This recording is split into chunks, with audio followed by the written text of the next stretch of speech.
New study out this morning by the CDC that shows the Moderna and Pfizer vaccines provide a very high level of real-world protection. Researchers tracked COVID-19 infections in nearly 4,000 healthcare providers, first responders, as well as essential workers.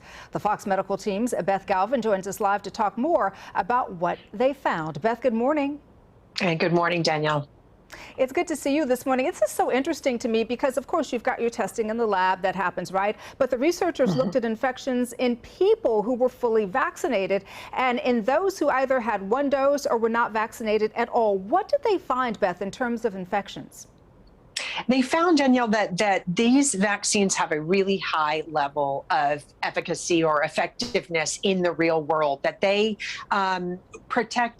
largely protected these healthcare workers working on the front line or essential workers in higher risk conditions because of their jobs. And so they looked at people in various stages of vaccinations. For example, they followed 2,500, almost 2,500 volunteers who had both doses and were considered fully vaccinated.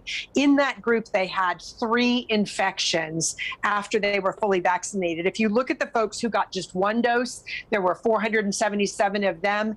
8 infections. And then you compare that, Danielle, to a group of volunteers who had not been vaccinated, who agreed to be followed. There were 994 people who were unvaccinated, but they had 161 infections in those folks who were unvaccinated. So a much higher level of infection in the folks who had no shots versus the people who had one shot or both of the recommended doses. You know, it's so interesting. I was talking to somebody the other day. They said, well, I got my first shot. I don't even think I'm going to get the second shot because I should be okay, you know, after the first shot. Of course, we know doctors recommend that you get both shots. But in the study, there was a pretty good immune response to the very first shot, right? How quickly did they begin to build up an immunity?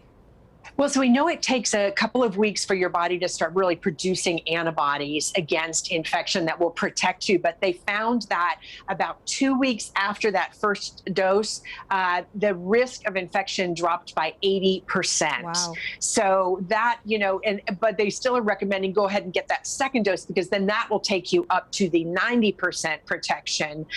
So we are seeing a really good immune response. We saw this is very similar to what we saw in the clinical trials. But now we're seeing it in real world conditions. Danielle. So interesting. Beth Galvin, thanks so much for joining us. Thank you.